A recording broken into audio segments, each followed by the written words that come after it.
PGT வந்து தோத்ததுங்கிறது ஒரு வலி தான். பட்டு தோல்வியை நிறைய பார்த்துட்டோங்கிறதுனால அதை நம்ம ஸ்ட்ரைட்டில் எடுத்துகிட்டு வாட் நெக்ஸ்ட் அடுத்ததுக்கு போகிறது தான் கரெக்டான ப்ரொசீஜர். ரெட் பால் ஃபேஸ் பண்ணி பழகணும்.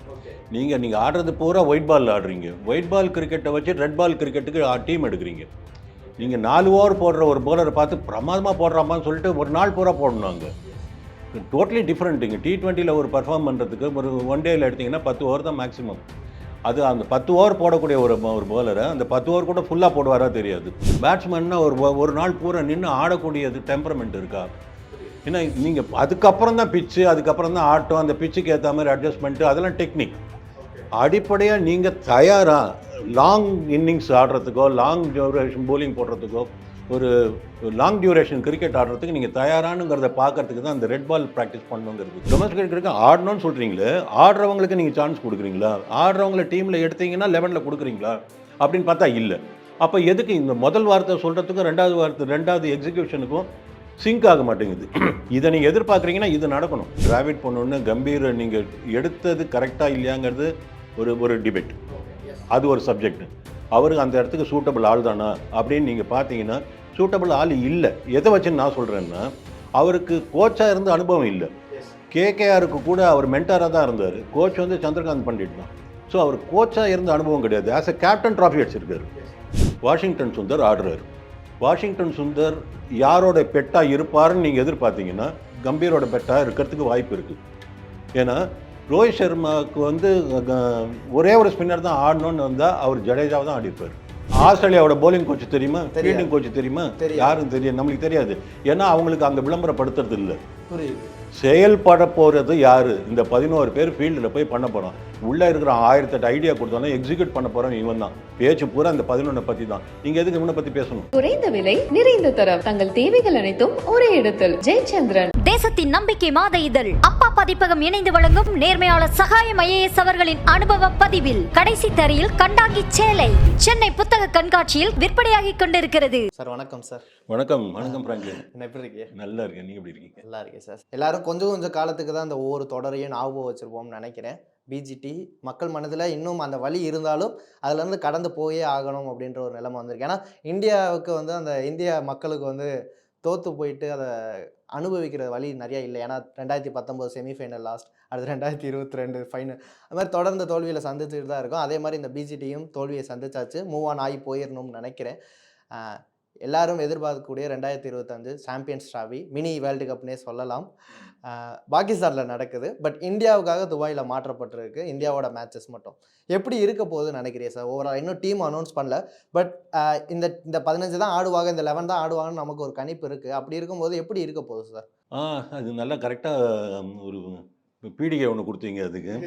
அதாவது ரொம்ப இந்தியன்ஸுக்கு பார்த்தீங்கன்னா என்ன தான் அவங்களுக்கு ஒரு கிரேஸ் கிரிக்கெட்டில் இருந்தால் கூட நம்மளோட மனப்பான்மையும் வந்து ரொம்ப ஷார்ட் மெமரி. ஞாபக சக்திங்கிறது ரொம்ப கொஞ்ச நாளைக்கு தான் மனசில் வச்சுப்போம். அதோடு இல்லாமல் அது மனசில் வச்சுக்க விட மாட்டோம். அடுத்தது இன்னொன்று கொண்டு வந்து கொடுத்துருவோம் நம்ம. அதனால் நம்மளை எப்போவுமே ஆக்குப்பைடாக வச்சுக்கிறதுக்கு ஈவெண்ட்ஸ் நம்மளை சுற்றி நடந்துகிட்டே இருக்கும்.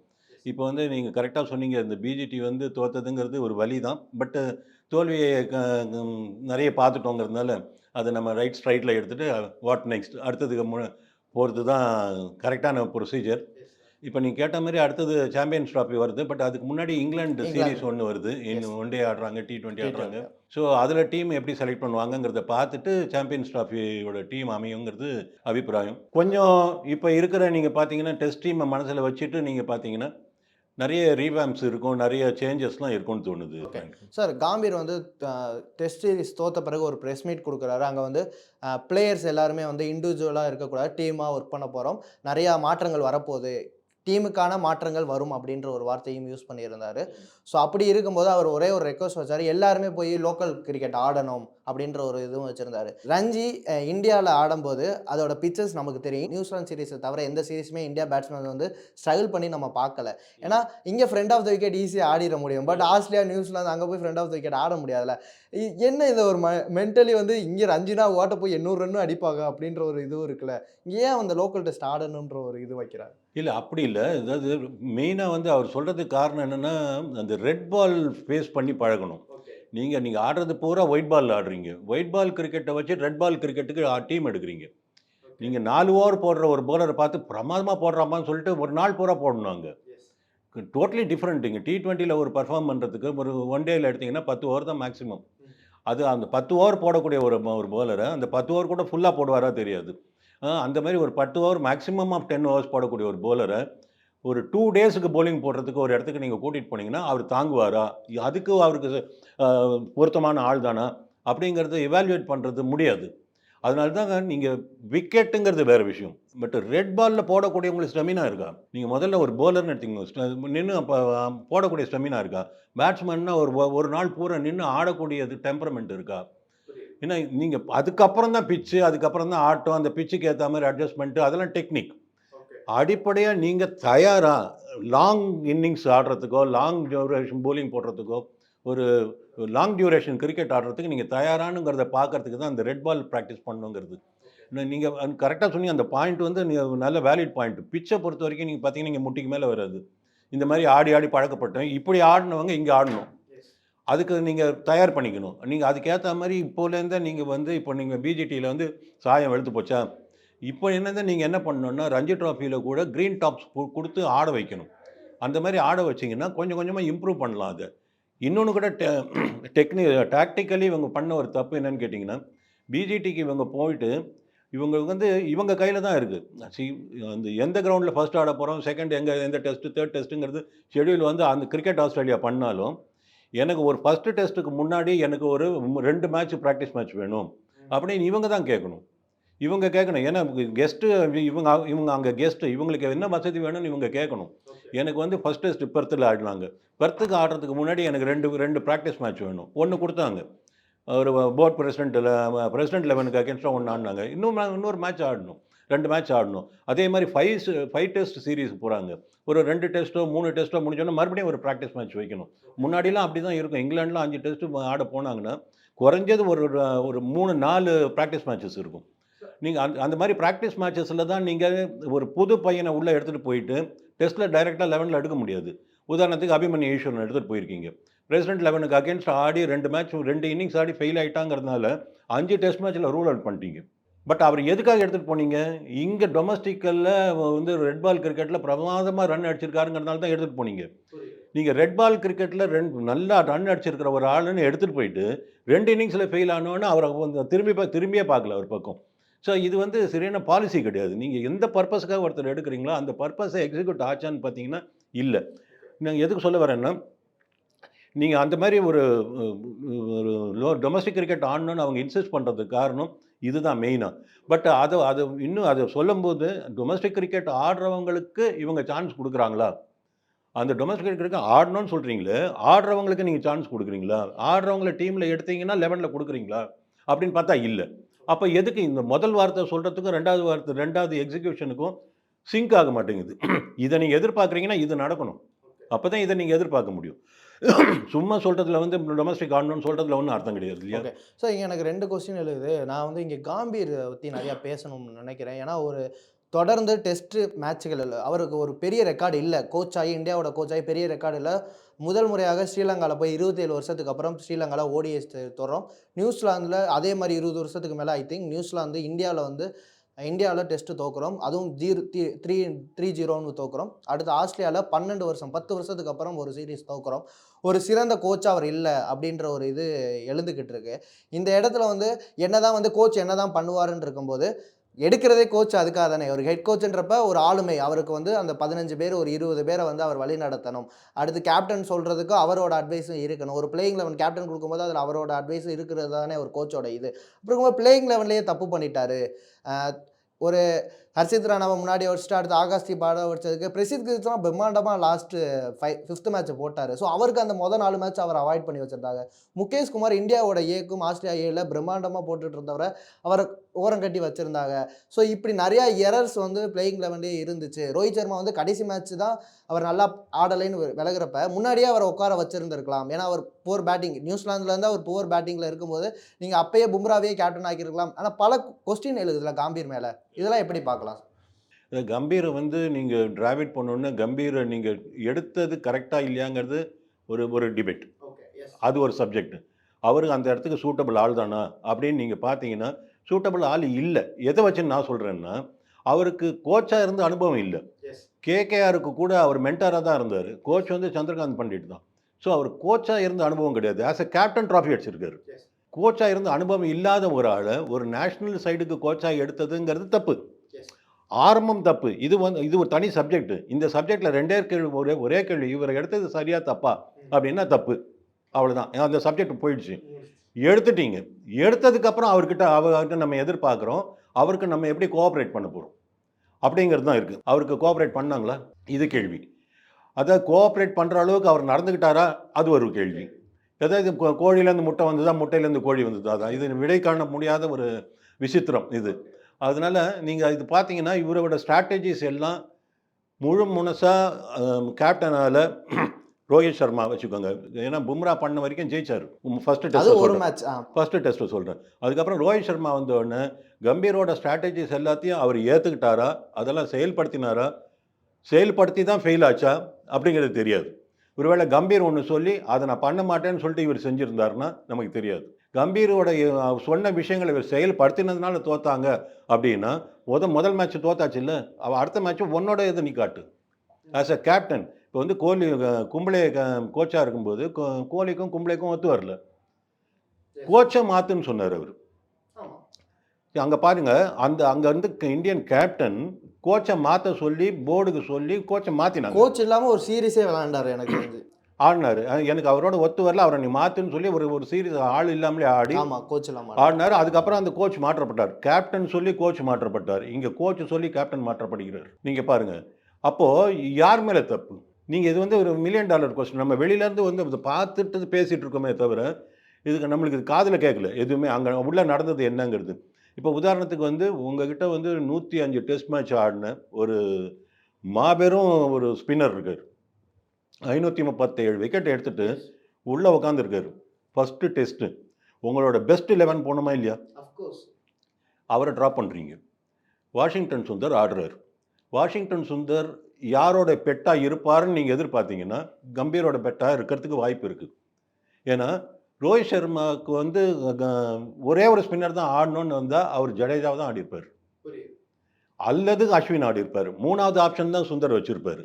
ஸோ இந்த இடத்துல கம்பீரோட இன்சிஸ்டன்ஸுக்கு நடந்திருக்கிறதா நம்ம யூகிக்கிறோம். நடந்திருக்கு. ஜெயிச்சாங்களா? கண்டினியூ பண்ணணுமா இல்லையா?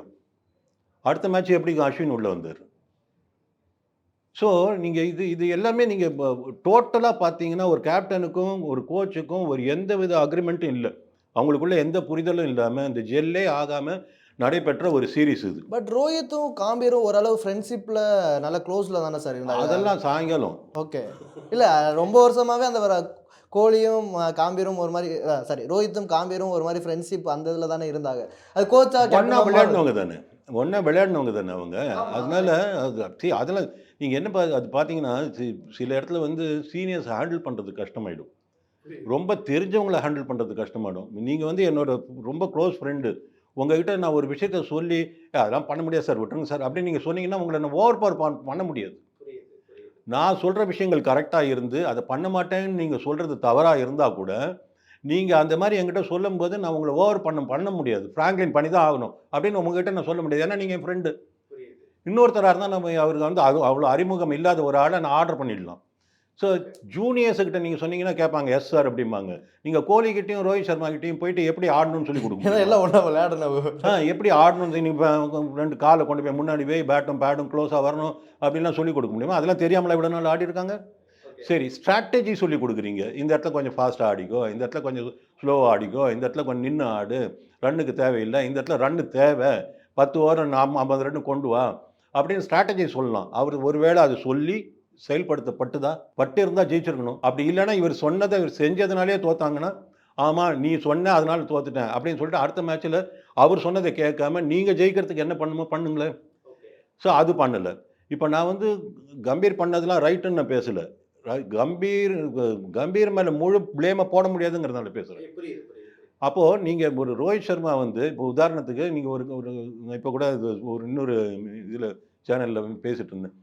அப்போ வந்து நீங்கள் ஒரு கம்பெனின்னு எடுத்துக்கோங்களேன். ஒரு மேனேஜர் இருக்கார். அந்த மேனேஜர் ரிசைன் பண்ணிட்டு போகிறார். புதுசாக ஒருத்தர் அப்பாயின்ட் பண்ணுறாங்க. புதுசாக அந்த சீட்டுக்கு ஒருத்தர் வர்றாரு. அவர் வந்து அந்த கம்பெனிக்கு புதுசு. அந்த மேனேஜர் அந்த டீமுக்கு புதுசு, அந்த டீம் மேனேஜருக்கு புதுசு.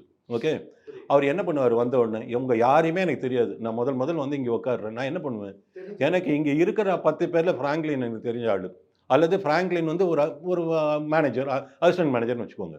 உங்களை கூப்பிட்டு உங்ககிட்ட உட்காந்து ஒரு நாள் பேசுவேன். ஐயா, எனக்கு இந்த டீமே யாரையும் தெரியாது, எனக்கு கொஞ்சம் அறிமுகப்படுத்தி விடுங்க. இங்கே உங்களோட ப்ராக்டிஸ்லாம் என்ன, நீங்கள் எத்தனை மணிக்கு ஜென்ரல் ஆஃபீஸுக்கு வருவீங்க, எத்தனை மணிக்கு லஞ்சுக்கு போவீங்க, ஒவ்வொருத்தரோட ரோல் என்ன, இவர் என்னெல்லாம் பார்த்துக்கிறாரு, பி என்னெல்லாம் பார்த்துக்கிறாரு அப்படின்னு உங்ககிட்ட நான் எல்லாத்தையும் தெரிஞ்சுப்பேன். நீங்கள் எனக்கு இன்புட்ஸ் கொடுப்பீங்க. நீங்கள் எதுக்காக எனக்கு இன்புட்ஸ் கொடுக்குறீங்க, இந்த டீமோட பர்ஃபார்மன்ஸ் நல்லா இருக்கணுங்கிறதுனால இன்புட்ஸ் கொடுக்குறீங்க. நீங்கள் எனக்கு எதுவுமே சொல்லலைன்னா நீங்கள் என்னை கை கொடுத்து கூட்டிகிட்டு போகணும். நீங்கள் என்ன, ஏன்னா நீங்கள் வந்து டிராவிட் கிட்ட இருந்து அடித்து பர்ஃபார்மன்ஸை பிரமாதமாக காமிச்சு அந்த டீமை கொண்டு வந்திருக்கீங்க இவர்கிட்ட. ஸோ இவருக்கு ஒன்றும் புரியாத நிலைமையில் உள்ள வர்றாரு. நீ கவலைப்படாது பாஸ், நான் இருக்கேன், டோன்ட் வரி, நான் ஐம் தேர், நான் ஏற்கனவே இந்த டீமோட ஒரு 3-4 வருஷமாக இருக்கேன்ல, நான் பார்த்துக்கிறேன், நீ கவலைப்படாது அப்படின்னு சொல்லிட்டு இவர் பண்ணினாரா அந்த ஹெல்ப்பை அப்படின்னு பார்த்தா இல்லைன்னு சொல்ல தோணுது. காரணம் என்ன, ரிசல்ட் இல்லை. சரி, இந்த ரிசல்ட்லாம் வராததுக்கு கம்பீர் தான் காரணம். அவர் மேலே பழிய போடுறது தான் போடலாம், ஏன்னா பாட்டம் லைனில் ஒன்றுமே கொடுக்கல, 0. அதனால் அவர் மேலே பழிய போட்டுடலாம். அதனால் நஷ்டம் யாருக்கு? நீங்கள் அதை பார்த்தீங்கன்னா இதனால் வரக்கூடிய ரிப்பர்கஷன் என்ன, இதனால் வரக்கூடிய விளைவுகள் என்னென்னா, கம்பீருக்கு ஒன்றும் இல்லை. ரோஹித் சர்மா கான்ட்ராக்டில் தானே வந்திருக்காரு அவர், 2 வருஷமா 3 வருஷமா கான்ட்ராக்ட் போயிட்டே இருக்க போகிறாரு, முடிஞ்சு போச்சு. இப்போ யாருக்கு அதில் ஒரு as a player, as a captain கெட்ட பேர் யாருக்கு? இப்போ கேப்டன்சி இழக்க போகிறது யார்? யாரை பழி வாங்கணும்னு நீங்கள் இதை செஞ்சு இது நீங்கள் அப்போ மல்லாக்கப்படுத்த துப்பிட்டு இருக்கீங்க. கரெக்ட், இதுதான் இஷ்யூ. ஓகே சார், இன்னொரு கொஸ்டின் காம்பீரை பற்றி கேட்கணும். இங்கே பேட்டிங் கோச்சுன்னு ஒருத்தவரை எடுக்கவே இல்லை. அசிஸ்டன்ட் கோச்சுன்னா அபிஷேக் நாயரையும் டென்ஸோட ஐ திங்க் ஏதோ ஒரு ஆமாம் ஒரு பிளேயரை ஒருத்தர் எடுத்தாங்க. பவுலிங் கோச்சா ஆல்பி மார்கல் எடுத்தாங்க. பட் அந்த மார்னே மார்கல் எடுத்தாங்க. ஆனால் அவங்களோட பங்கு எங்கேயாச்சும் இருந்தான்னு பார்க்க முடியுதான்னு கேட்டால், அபிஷேக் நாயரை பார்த்தோம், அந்த விராட் கோலியோட பேசினது, ரோஹித் சர்மா கூட பேசினது பார்த்தோம். அந்த டென்ஸோடன்னு ஒருத்தவர் ஃபாரினர் கோச் எடுத்தவர் எங்கேயுமே நம்ம பார்க்க முடியலை. எதுக்கு அப்போ அவர் எடுத்தாங்க? யார் யார் உள்ளே இருக்கானே தெரிய மாட்டேது சார். இதுவே ஒரு குறைன்னு நான் பார்க்குறேன். ஏன்னா கோச், இந்த சப்போர்ட் ஸ்டாஃப் இருக்காங்கல்ல, அவங்கெல்லாம் எதுக்கு பார்க்கப்படணும்? அவங்க மறைவில் இருந்து செயல்படுத்த வேண்டிய ஆட்கள் தானே. ஆஸ்திரேலியாவோட போலிங் கோச் தெரியுமா, ஃபீல்டிங் கோச் தெரியுமா? யாரும் தெரியும், நம்மளுக்கு தெரியாது. ஏன்னா அவங்களுக்கு அங்கே விளம்பரப்படுத்துறது இல்லை. புரியுது. செயல்பட போகிறது யார்? இந்த 11 பேர் ஃபீல்டில் போய் பண்ண போகிறோம். உள்ளே இருக்கிற 1008 ஐடியா கொடுத்தாலும் எக்ஸிக்யூட் பண்ண போகிறோம் இவன் தான். பேச்சு பூரா இந்த 11 பற்றி தான். நீங்கள் எதுக்கு இவனை பற்றி பேசணும்? நீங்கள் கம்பீரே வச்சுக்கோங்க, அபிஷேக் நாயர் வச்சுக்கோங்க, மார்னே மார்கல் வச்சுக்கோங்க, இவங்களோட செயல்பாடு எப்படி இருக்குங்கிறது இங்கே ரிஃப்ளெக்ட் ஆகணும். இந்த 11 பேர்கிட்ட ரிஃப்ளெக்ட் ஆச்சான்னு பார்த்தா இல்லை. ஸோ இவங்க எக்ஸிக்யூட் பண்ணதில் ப்ராப்ளமா, அவங்க சொல்லிக் கொடுத்ததில் ப்ராப்ளமா? ஒருவேளை அவங்களுக்கு சொல்லிக் கொடுத்ததில் ப்ராப்ளம்னா அவங்க வெளியே போகிறாங்க. ஸோ எக்ஸிக்யூட் பண்ணதில் ப்ராப்ளம்னா நீங்கள் வெளியே போகணும். போலியே. நீங்கள் விராட் கோலியை வந்து தெய்வ மாதிரியில் உட்கார வச்சுருக்கீங்க. கிரிக்கெட் முக்கியமாக, கிரிக்கெட் பிளேயர்ஸ் முக்கியமாக? கிரிக்கெட் தான் முக்கியம். கிரிக்கெட் ஒன்று இருந்தால் தானே பிளேயர்ஸ். நீங்கள் at the cost of your cricket, at the cost of the game, at the cost of the team ஒரு பிளேயருக்கு வர்ஷிப் பண்ணிட்டுருக்கீங்க. நீங்கள் விராட் கோலியை ஒரு பிளேயராகவே பார்க்குறது இல்லை, அவர் விராட் கோலியை ஒரு கடவுளை பார்க்குறீங்க. அங்கே தான் பிரச்சனை வருது. விராட் கோலியும் ட்ராப் பண்ணப்படக்கூடியவர் தான், ரோஹித் சர்மாவும் ட்ராப் பண்ணப்படக்கூடியவர் தான். அது கடைசியில் நிரூபித்தாங்க வேறு. ஆனால் அப்படிங்கிற மாதிரி நீங்கள் உள்ளே போனீங்கன்னா, நீங்கள் 2 பேட்ஸ்மேன் எக்ஸ்ட்ரா எடுத்துகிட்டு போனீங்கன்னா அந்த பையனுக்கு சான்ஸ் கொடுப்பீங்க. அந்த புது பையன் தான், அவனுக்கு ஒரு ரன்னு கொடுங்க, ஒரு 2-3 மேட்ச் ஆட விடுங்க. அப்போ தானே ஒருத்தவனோட குவாலிட்டி தெரியும். போனவொடனே ஃபர்ஸ்ட் மேட்ச் அவுட் ஆன சேஞ்ச் இன்னொருத்தன். அப்படி பண்ண முடியாதுல்ல நீங்கள். சார், இந்த பாட்டில் வந்து கடைசி கொஸ்டினாக நான் ஒரே ஒரு கேட்கணும்னு நினைக்கிறேன். பத்ரிநாத், முன்னாள் கிரிக்கெட் பத்ரிநாத் ஒரு ஸ்டேட்மெண்ட் கொடுத்துருந்தாரு.